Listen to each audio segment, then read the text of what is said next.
नमस्कार एवरीवन। आज हम करेंगे आपका chapter 1, right, that is the chemical reaction and equation. ठीक है, ये आपका केमिस्ट्री का फर्स्ट चैप्टर है, पूरी बुक का भी ये फर्स्ट चैप्टर ही है आपका केमिकल रिएक्शन एंड इक्वेशन। इसमें हम रिएक्शन की बेसिस पढ़ेंगे कि जो केमिकल रिएक्शंस है वो होती क्या है, राइट, इक्वेशंस क्या होती हैं, कैसे बनती हैं। तो ये सारी चीजें जो है हम इस चैप्टर में जो है कंप्लीट करेंगे, राइट, वर्ड बाय वर्ड। सो यहाँ पे आप लोगों को कुछ डेली लाइफ के एक्सपीरियंस दिए हुए हैं। ठीक है, जैसे अगर आप मिल्क को बाहर छोड़ दो at the room temperature during summers, right, आपको सोचना है उस समय क्या होता है, right. An iron tawa pan nail is export to the humid atmosphere, the grapes get fermented, food is cooked, food gets digested in our body and we respire. ठीक है, तो ये बहुत एक बहुत सिंपल बहुत फेमिलियर सिचुएशंस हैं जो हम सब ने हमारी डेली लाइफ में जरूर देखी हैं, right. In all the above situation the nature and the identity of the initial substance have somewhat change.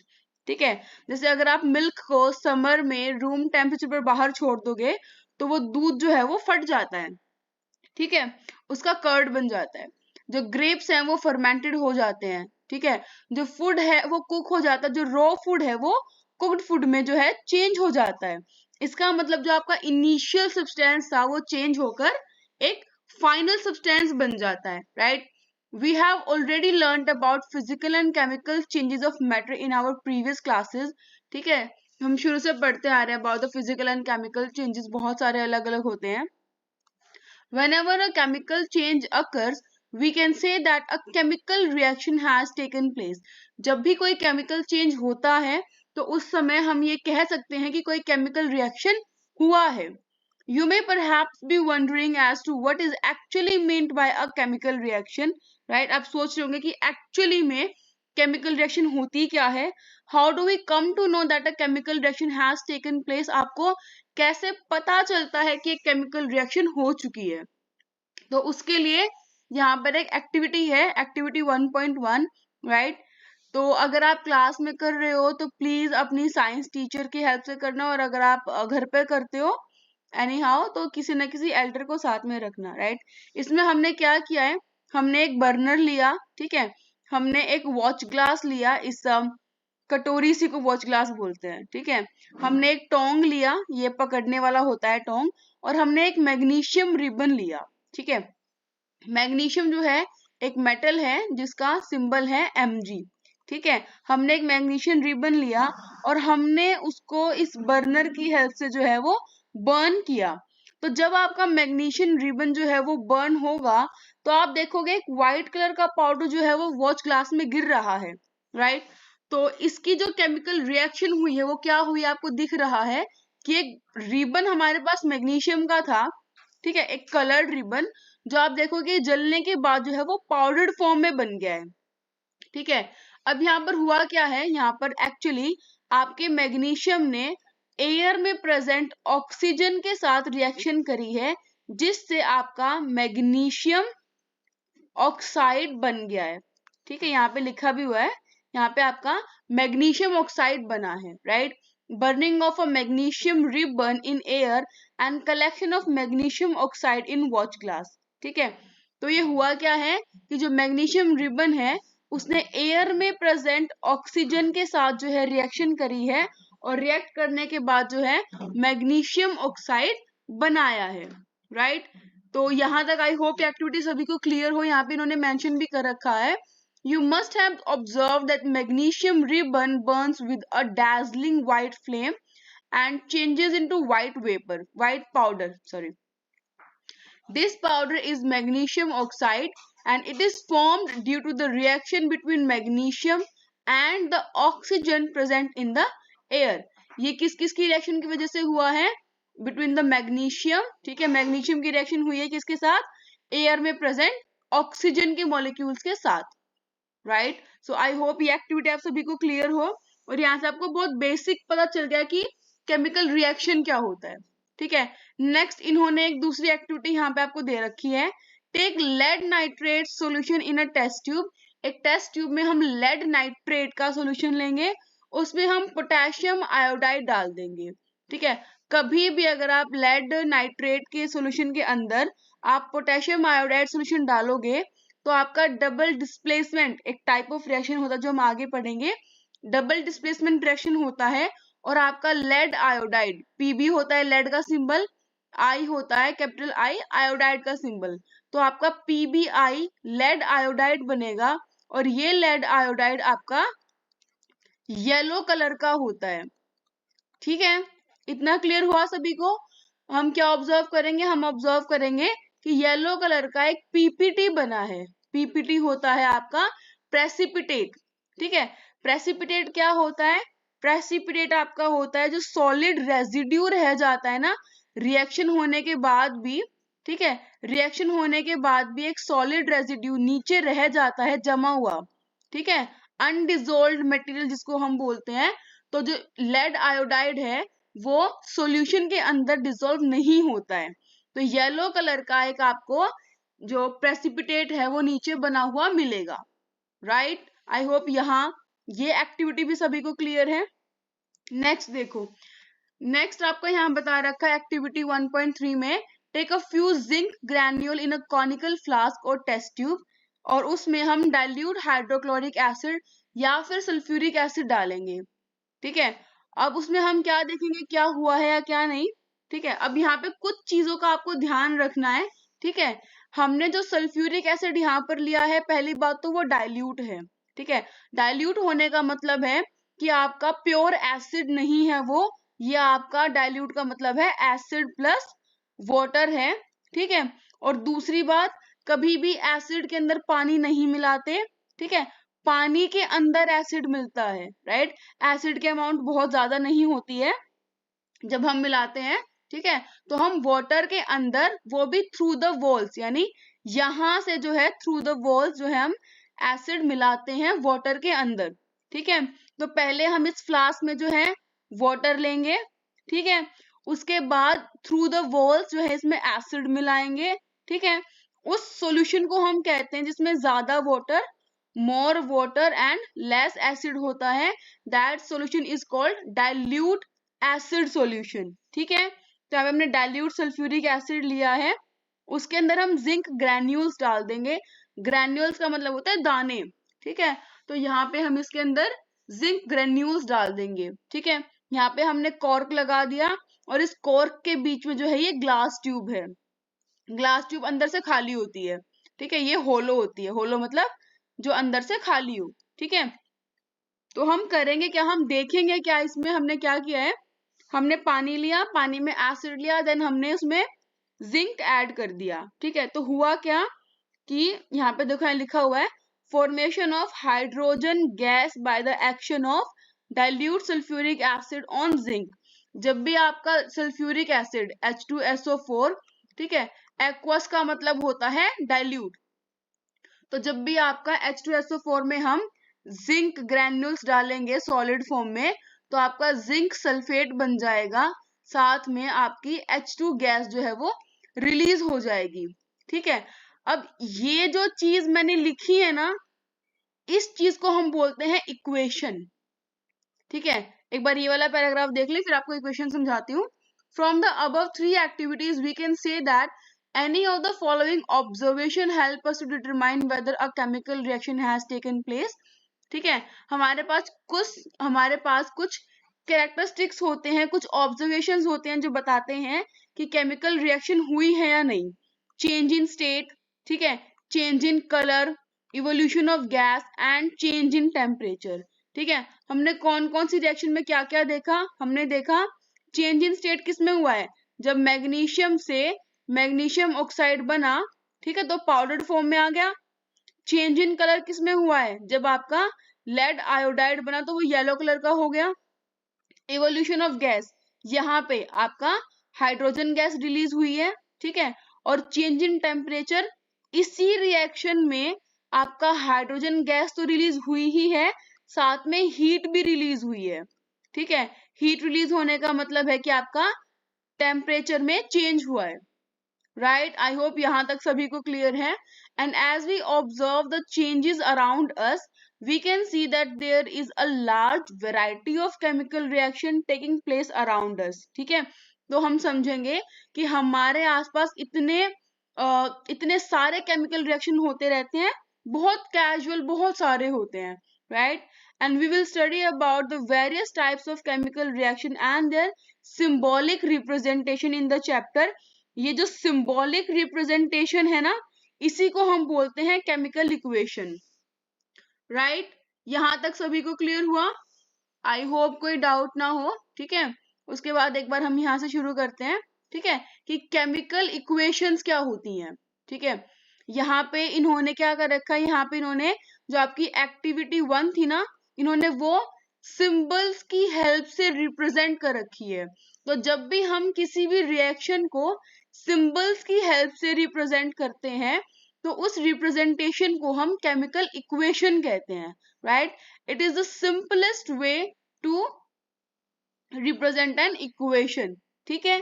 किसी भी रिएक्शन को अगर हम सिंबल्स की हेल्प से जो है रिप्रेजेंट कर रहे हैं, that representation is known as a chemical equation, ठीक है। यहाँ पे हुआ क्या कि मैग्नीशियम के साथ ऑक्सीजन ने रिएक्ट किया और मैग्नीशियम ऑक्साइड बना। मैग्नीशियम और ऑक्सीजन जो है वो आपके रिएक्टेंट हैं और मैग्नीशियम ऑक्साइड आपका प्रोडक्ट है, ठीक है। The substances that undergo chemical change are magnesium and oxygen and they are the reactant. Jin components की, जिन substances की chemical reaction होती है, ठीक है, यानी जो substance chemical change करते हैं, ठीक है, जिनके अंदर change होता है, उन्हें हम reactant कहते हैं। और जो नया substance बनता है, जैसे यहाँ पे मैग्नीशियम ऑक्साइड बना आपका, ठीक है, रिएक्शन के दौरान, उसे हम प्रोडक्ट कहते हैं, ठीक है। A word equation shows change of the reactant to the product through an arrow placed between them. यहाँ पे एक एरो लगता है, ठीक है, जिससे हमें समझ आता है जो रिएक्टेंट है उन्हें हम लेफ्ट हैंड साइड लिखते हैं रिएक्टेंट्स, और उससे बना आपका प्रोडक्ट, ठीक है। आई होप यहाँ तक आप सभी को क्लियर हो। और अगर हमारे पास दो रिएक्टेंट है, दो से ज्यादा है, तो हम लिखेंगे R1 reactant first plus R2 जिससे बना आपका प्रोडक्ट, ठीक है। और अगर प्रोडक्ट भी ज्यादा है तो पहला प्रोडक्ट, ठीक है, ये वाला होता है हमारा मेजर प्रोडक्ट जो हम पहले लिखते हैं, ठीक है। Then next product. और अगर कोई छोटा सा, जैसे आपके हाइड्रोजन गैस बन रही है, तो उन्हें हम कहते हैं बाई प्रोडक्ट, जो साथ में ही बनते हैं, ठीक है। आई होप यहां तक सभी को टॉपिक क्लियर है, ठीक है। नेक्स्ट फिर हम देखते हैं, नेक्स्ट है राइटिंग अ केमिकल इक्वेशन, कि केमिकल इक्वेशन को जो है लिखा कैसे जाता है, कैसे हम केमिकल इक्वेशन को रिप्रेजेंट करते हैं, ठीक है। तो क्या केमिकल रिएक्शन को लिखने का छोटा तरीका होता है, ठीक है। The chemical equations can be made more concise and useful अगर हम वर्ड्स की जगह केमिकल फॉर्मूले, ठीक है, और सिंबल्स यूज करें। जैसे हमने यहाँ लंबा सा लिखा, ठीक है, क्या लिखा, मैग्नीशियम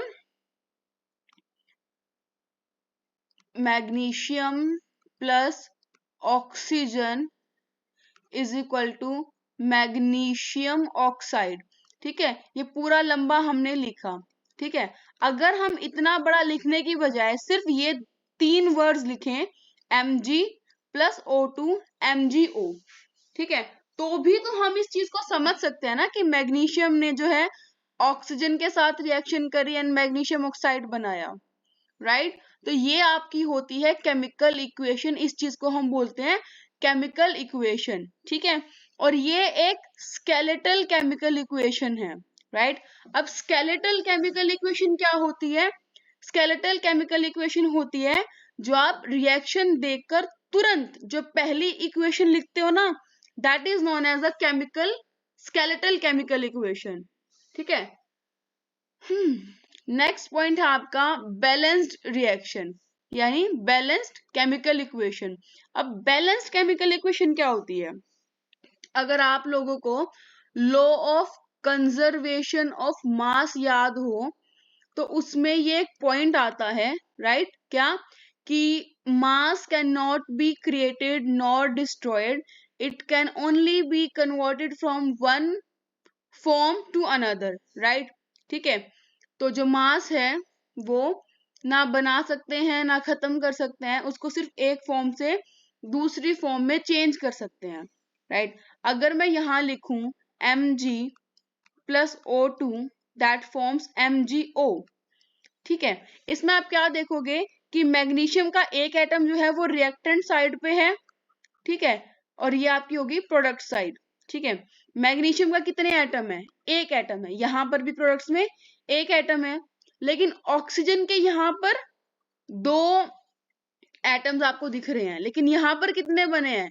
एक एटम। तो एक एटम ऑक्सीजन का कहां गया? Question mark. तो इस तरीके से हमारी इक्वेशंस खराब ना हो और जो मास है वो बैलेंस्ड हमें पता चले कि कितना यूज हुआ है, तो हम वहां पर जो है इक्वेशंस को बैलेंस करते हैं।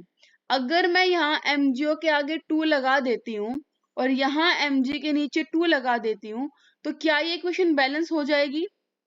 राइट। Mg2 का मतलब है कि आपके दो एटम मैग्नीशियम के यूज हुए, ठीक है, दो एटम ऑक्सीजन के यूज हुए, जिनसे आपका 2 मॉलिक्यूल ऑफ MgO बना, ठीक है। तो ये चीज आपको जो है यहाँ पर समझनी है। और Mg2 नहीं आएगा, यहाँ आगे Mg आएगा। दो एटम्स हम बताएंगे, ठीक है। क्या बताएंगे? हम यहाँ बता रहे हैं कि हमारे दो एटम मैग्नीशियम के एक मॉलिक्यूल ऑक्सीजन के साथ यूज हुए, ताकि हमारे 2 मॉलिक्यूल ऑफ MgO बन सके, ठीक है। तो ये होता है आपका लॉ ऑफ कंजर्वेशन ऑफ मास की वजह से आपको यहाँ दिया है that mass can neither be created nor destroyed in a chemical reaction, ठीक है। तो जितना केमिकल जितना केमिकल मास, जो जितने एलिमेंट्स जो हैं वो रिएक्टेंट्स के हैं, उतने ही आपके प्रोडक्ट्स के बनेंगे किसी भी केमिकल रिएक्शन के अंदर, राइट। तो जो रिएक्टेंट्स हैं और जो प्रोडक्ट्स हैं उनका मास जो है वो इक्वल रहेगा। दैट मीन्स जो नंबर ऑफ एटम्स हैं, ठीक है, हर एक एलिमेंट के, वो सेम रहेंगे before and after the chemical reaction. इसलिए हम केमिकल रिएक्शन को जो है बैलेंस करते हैं। आई होप इतना पॉइंट आप लोगों को क्लियर हो गया हो, ठीक है। उसके बाद हम क्या देखेंगे? वर्ड इक्वेशन है यहाँ पे एक्टिविटी 1.3 की। कौन सी थी एक्टिविटी 1.3? जिसमें हमने डाइल्यूट सल्फ्यूरिक एसिड के अंदर जो है जिंक डाला था। तो zinc plus sulphuric acid, zinc sulphate plus hydrogen, ठीक है। इस वर्ड इक्वेशन को हम केमिकल इक्वेशन कैसे लिखेंगे?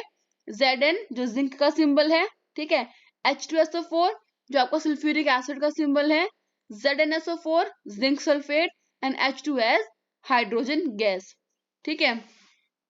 अब इसमें हम क्या देख रहे हैं? इसमें हम इसकी बैलेंसिंग चेक करते हैं। बैलेंसिंग कैसे चेक करेंगे? हम देखेंगे कि LHS साइड में और RHS में, ठीक है, जो आपके नंबर ऑफ एटम्स हैं वो इक्वल है या नहीं, ठीक है। अब जिंक देखो, यहाँ पर भी जिंक एक, यहाँ पर भी एक, बैलेंस हो गया। यहाँ पर हाइड्रोजन 2, H2 है ना नीचे 2, और यहाँ पर भी हाइड्रोजन 2, ठीक है। सल्फर देखो, सल्फर यहाँ पर भी एक, यहाँ पर भी एक, और ऑक्सीजन यहाँ पर भी 4, यहाँ पर भी 4, ठीक है। इसका मतलब ये रिएक्शन हमारी कैसी है? ये है हमारी बैलेंस्ड रिएक्शन, ठीक है। आई होप यहां तक सभी को क्लियर हो गया हो, ठीक है। अब यहाँ पे इन्होंने दिया है let us try to balance this following reaction. इन लोगों को जो है यहाँ पर इस रिएक्शन को बैलेंस करके दिखाना है, ठीक है। एक्सपेरिमेंट कर लेते हैं भाई, क्या जाता है। Fe किसका सिंबल होता है? ये होता है आपका आयरन का symbol. H2O that is water, ठीक है। Fe3O4 it is the ferric oxide, ठीक है। और H2 होता है आपका हाइड्रोजन, ठीक है। तो ये हम आपका जो है इक्वेशन को बैलेंस करने की कोशिश करते हैं, ठीक है। यहां तक सभी को क्लियर है? चलो देन आगे देखते हैं। स्टेप 1 क्या करेंगे? To balance a chemical equation, एक केमिकल इक्वेशन को बैलेंस करने के लिए first draw boxes around each formula and do not change anything inside the box while balancing the equation, ठीक है। इन्होंने वैसे कोई तरीका नहीं होता इनको बैलेंस करने का, हम ना hit and trial method use करते हैं। हिट एंड ट्रायल, ठीक है, जिससे हो गया उससे बहुत अच्छा। बाकी इनका तरीका भी देख लो। स्टेप 1 इन्होंने ऐसे कुछ ये बॉक्सेस ड्रॉ किए हैं जो हम नोटबुक में कभी नहीं करते हैं, ठीक है। स्टेप 2 देखो, स्टेप 2 में इन्होंने क्या किया है, list the number of atom और different elements present in the unbalanced equation, ठीक है। ये भी हम मन मन में कर लेते हैं। इक्वेशन क्या थी, आयरन में हमने क्या डाला, H2O डाला, क्या बना Fe3O4 प्लस H2। ये इस चीज के लिए काम आएगी। देखो आयरन के यहाँ 1 थे, यहाँ 3 है, यहाँ 1 था, यहाँ 3 है। हाइड्रोजन यहाँ 2, यहाँ भी 2 दिख रहा है ना, यहाँ 2, ये वाला भी 2। ऑक्सीजन यहाँ 1 और यहाँ 4, ये रहा यहाँ पे 1 और यहाँ पे 4, ठीक है।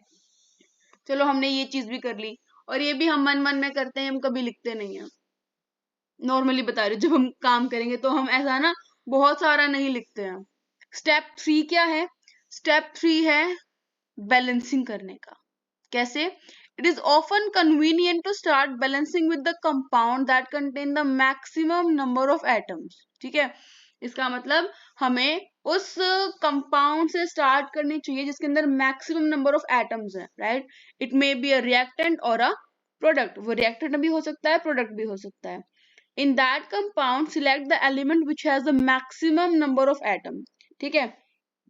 तो आपको देखना है कि कौन सा कंपाउंड में मैक्सिमम एटम्स हैं, उस कंपाउंड के अंदर देखना है कि किस एलिमेंट के मैक्सिमम एटम है। Using this criteria we select Fe3O4 as the element, and element जो है वो ऑक्सीजन है, राइट। Fe3O4 टोटल एटम कितने हैं, 7, मैक्सिमम एटम कितने हैं, 4, किसके, ऑक्सीजन के, ठीक है। तो हम सबसे पहले ऑक्सीजन को बैलेंस करेंगे, ठीक है। और ऑक्सीजन कितने हैं, RHS में है 4, LHS में है 1, ठीक है। तो बैलेंस करने के लिए क्या करेंगे हम, इस 4 को बैलेंस करने के लिए इस हाइड्रो जो वाटर का मॉलिक्यूल है उसको 4 से मल्टीप्लाई कर देंगे, ठीक है। जब भी हम किसी भी कंपाउंड को जो है कंपाउंड के अंदर जो है इस तरीके से नंबर बढ़ाते हैं, ठीक है, तो हम उस पूरे कंपाउंड के आगे जो है वो नंबर डालते हैं, ठीक है। हम यहाँ पे इसको H2O4 नहीं लिख सकते, ठीक है। H2O4 का मतलब है कि ये कंपाउंड ही बदल गया।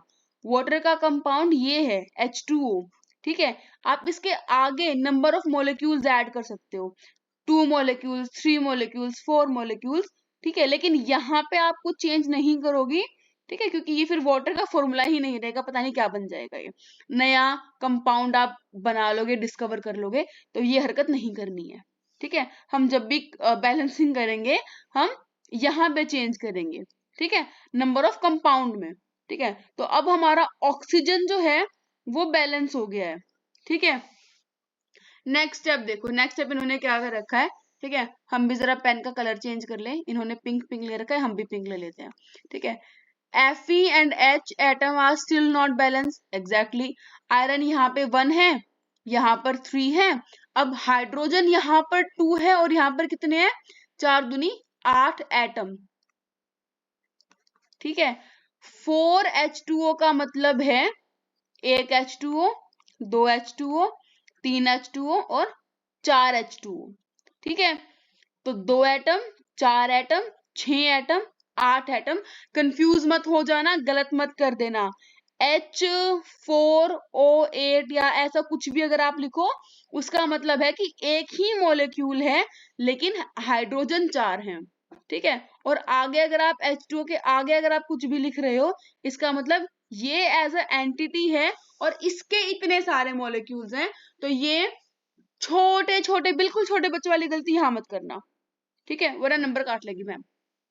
तो हमारे हाइड्रोजन और जो आयरन है वो बैलेंस नहीं है, तो इनमें से किसी को भी उठा लो और बैलेंस कर दो। कैसे करेंगे, ठीक है, उसके आगे नंबर डाल के। फॉर एग्जाम्पल यहाँ पे हाइड्रोजन है हमारे पास 8, यहाँ पे है 2, ठीक है। क्या करोगे, इस मॉलिक्यूल को 4 से मल्टीप्लाई कर दो, सिंपल। इसको 4 से मल्टीप्लाई करोगे तो रिएक्शन क्या बन जाएगी, ये आयरन, ठीक है, ये 4H2O, ठीक है, उससे क्या बना, उससे बना Fe3O4 प्लस यहाँ पे 2 थे ना, हमको कितने चाहिए 8, तो इसको 4H2O कर दो, यानी 4 4 मॉलिक्यूल्स H2 के, ठीक है, ये क्लियर हुआ। उसके बाद क्या बच गया, उसके बाद बच गया आपका आयरन का मॉलिक्यूल, ठीक है। अब उसको भी बैलेंस करना है, ठीक है, तो हम उसको बैलेंस करने के लिए क्या करेंगे, उसको बैलेंस करने के लिए हम पेन का कलर चेंज कर लेंगे, ठीक है। उसको बैलेंस कैसे करेंगे, हमारा बच गया आयरन, ठीक है। अब आयरन यहाँ पर कितना है, यहाँ पर हमारे पास ऊपर इक्वेशन में देखें तो हम यहाँ पे हमारे पास आयरन 1 है और यहाँ पर 3 है, ठीक है। तो हम यहाँ वाले रिएक्टेंट वाले आयरन को जो है 3 से मल्टीप्लाई कर देंगे, ठीक है। तो हमारी इक्वेशन क्या बन जाएगी, 3Fe 4H2O Fe3O4 और 4H2, ठीक है, ये इक्वेशन बन गई। अब हम चेक करेंगे कि क्या इन सब के बाद जो हमारी इक्वेशन है वो बैलेंस्ड हुई या नहीं, ठीक है। हमने अपनी ओर से सारे एलिमेंट्स को बैलेंस कर दिया, लेकिन क्या रिएक्शन बैलेंस हुई, ठीक है।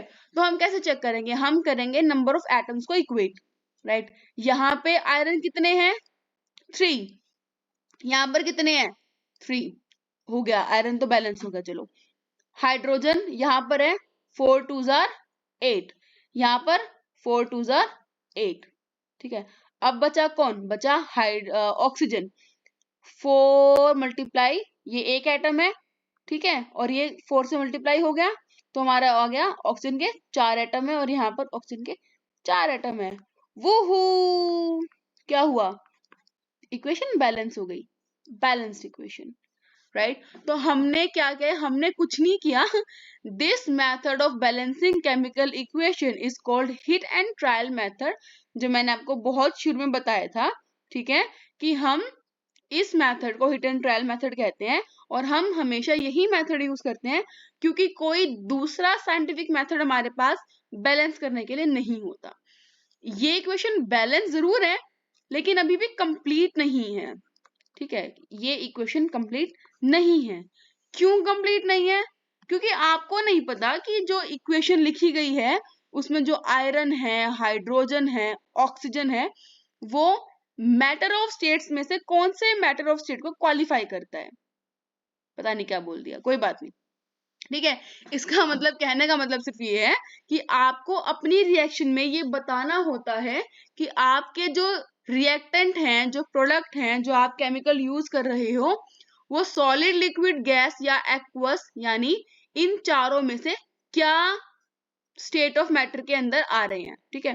क्या वो गैस है, लिक्विड है, एक्वस है, या वो सॉलिड है, ठीक है। तो आपको ये मेंशन करना होता है हर एक इक्वेशन के अंदर।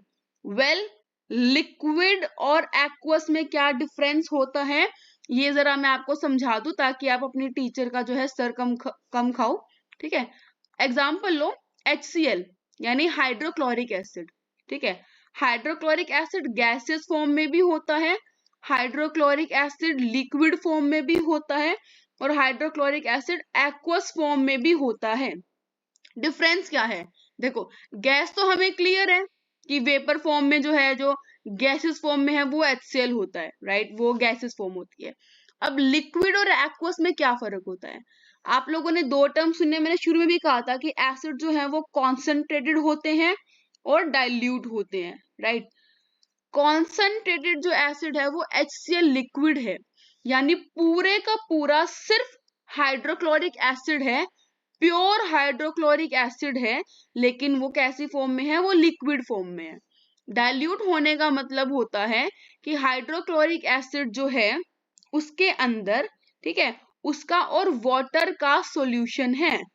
एक्वस का मतलब होता है जब भी कोई भी वाटर सॉल्यूशन बनाता है ना, किसी भी चीज का जो वाटर सॉल्यूशन होता है उसे हम एक्वस सॉल्यूशन कहते हैं, ठीक है। तो यहाँ पर वो चीज गैस है, वो चीज लिक्विड है, वो चीज एक्वस है या फिर वो चीज सॉलिड है। ये चार टर्म्स आपको एक्सप्लेन करनी होती है किसी भी केमिकल इक्वेशन के अंदर, उसके बिना केमिकल इक्वेशन कंप्लीट नहीं मानी जाती, ठीक है। आयरन अगर आपने नेल की फॉर्म में लिया है, ठीक है, तो वो सॉलिड आयरन है, ठीक है। ये गैसेस फॉर्म में है, in the form of vapour, या फिर इसको हम फ्यूम्स बोलते हैं, ठीक है। Fe3O4 आपका सॉलिड फॉर्म में बना है और ये हाइड्रोजन गैस आपकी ठीक है, यहाँ पे लिखा है एज अ गैस फॉर्म में जो है वो रिलीज हुई है। ठीक है, गैस चीज, जो गैस वर्ड होता है ना, उसके लिए हम ये एरो भी यूज करते हैं। ठीक है, शुरू में आपका लेड आयोडाइड का जो पीपीटी बना था, उसके लिए हम ऐसे नीचे का एरो यूज करते हैं प्रेसिपिटेट को दिखाने के लिए, और ऊपर का एरो यूज करते हैं गैस को दिखाने के लिए। राइट, बहुत ब्लू ब्लू हो गया है, तो आई होप यहां तक आपको पॉइंट क्लियर हो गया हो। ठीक है, usually physical states are not included in the chemical equations unless it is necessary to specify them, लेकिन हमेशा याद रखना, ठीक है, कि ये जरूरी होती है, आदत डाल लो। अगर किसी को आगे चल के मेडिकल नॉन मेडिकल साइंस लेनी है तो ये चीज आपकी इंपॉर्टेंट होती है। गैस जो स्टेट्स ऑफ मैटर है, फिजिकल स्टेट है, वो स्पेसिफाई करना। ठीक है, तो आई होप ये इक्वेशंस बनाना क्लियर हो गया हो, इक्वेशंस क्या होती हैं वो क्लियर हो गया हो। Right, sometimes the reaction condition such as temperature, pressure, catalyst for the reaction are indicated above और below the arrow in the equation. ठीक है, हम सिर्फ फिजिकल स्टेट्स नहीं एक्सप्लेन करते, हम केमिकल इक्वेशंस के अंदर उसका टेम्परेचर, उसकी प्रेशर या जो कैटलिस्ट यूज हुआ है, हम उसको भी जो है मेंशन करते हैं। ठीक है, जैसे ये है carbon monoxide in the form of gas, जिसकी रिएक्शन हमने करी है हाइड्रोजन के साथ in the form of gas at a 340 atmosphere के प्रेशर पे। ठीक है, जिसमें आपका मिथेनॉल बना है लिक्विड फॉर्म में। राइट, तो आई होप ये चीजें क्लियर हो आपको। ठीक है, अब ये आपकी ये फोटोसिंथेसिस की रिएक्शन है आपकी। ठीक है, जिसको बायो में इंटरेस्ट हो, रिएक्शन तो आपको यही मिल गई। ठीक है, फोटोसिंथेसिस की रिएक्शन है 6 मॉलिक्यूल कार्बन डाइऑक्साइड के एक्वस फॉर्म में आपने वाटर के साथ लिक्विड फॉर्म में रिएक्ट करवाए। ठीक है, सनलाइट यहाँ पे कैटलिस्ट का काम करता है। ठीक है, कैटलिस्ट क्या होता है? कैटलिस्ट आपका कोई भी ऐसा कंपाउंड, कोई भी ऐसी मैटर होता है जो रिएक्शन को करवाने में हेल्प करता है। ठीक है, सनलाइट की प्रेजेंस में ये रिएक्शन होती है, तो सनलाइट आपका कैटलिस्ट है। इन क्लोरोफिल, ठीक है, आपका ग्लूकोज बनता है एक्वस फॉर्म में, ऑक्सीजन बनता है एक्वस फॉर्म में, वाटर बनता है लिक्विड फॉर्म में। ठीक है, तो ये रिएक्शंस को आप इस तरीके से एक्सप्लेन करते हो। Using these steps can you balance equation 1.2? कर ही लोगे, अब तो इतना तो करना सीखो भाई, नहीं आए तो फिर मैं बताती हूँ। राइट, तो यहां तक आई होप आप सभी को ये पॉइंट सारा क्लियर हो गया हो। ठीक है, नेक्स्ट आपका टॉपिक है टाइप्स ऑफ केमिकल रिएक्शन। ये जो टॉपिक है, जो से आगे टॉपिक है, वो हम करेंगे नेक्स्ट वीडियो में। ठीक है, तब तक ये क्वेश्चन आंसर सॉल्व करके देख लो, बहुत सिंपल है। ठीक है, मैग्नीशियम रिबन को हम बर्न क्यों करते, बर्न करने से पहले क्लीन क्यों करते हैं? क्योंकि रखा रखा मैग्नीशियम रिबन के ऊपर जो है वो एक लेयर बन जाती है, मैग्नीशियम कार्बोनेट की या जो भी एयर में कंपोनेंट है उससे रिएक्ट करके। तो इसीलिए प्योर मैग्नीशियम अगर हमें मिल जाए, ठीक है, तो ही तो रिएक्शन करवाएंगे ना। तो मैग्नीशियम के ऊपर जो भी चीज होती है वो क्लियर हो जाती है। Right, right the balanced equation. ठीक है, hydrogen chlorine, hydrogen chloride, H2 plus Cl2 plus 2HCl। State of matter देख लेना क्या लिखोगे। बैरियम क्लोराइड यानी BaCl2, एल्यूमिनियम सल्फेट Al2SO4 3। ठीक है, एल्यूमिनियम की वैलेंसी 3 होती है, सल्फेट की 2 होती है। Barium sulphate BaSO4, aluminium chloride AlCl3। इनको मैं स्केलेटल इक्वेशन लिख रही हूँ, बैलेंस करके देख लेना। ठीक है, sodium plus water Na plus H2O, sodium hydroxide NaOH plus hydrogen. ये इनकी स्केलेटल इक्वेशंस हैं। ठीक है, अब इनको लिख लेना।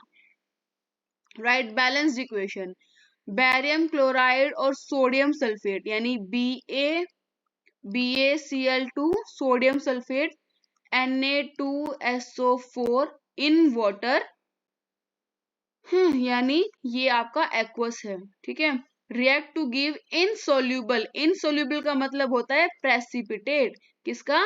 बैरियम सल्फेट का, यानी BaSO4 ब्रैकेट में नीचे एरो ऐसा लगेगा। And solution of sodium chloride यानी NaCl। ठीक है, ये बेसिक सी इक्वेशंस है।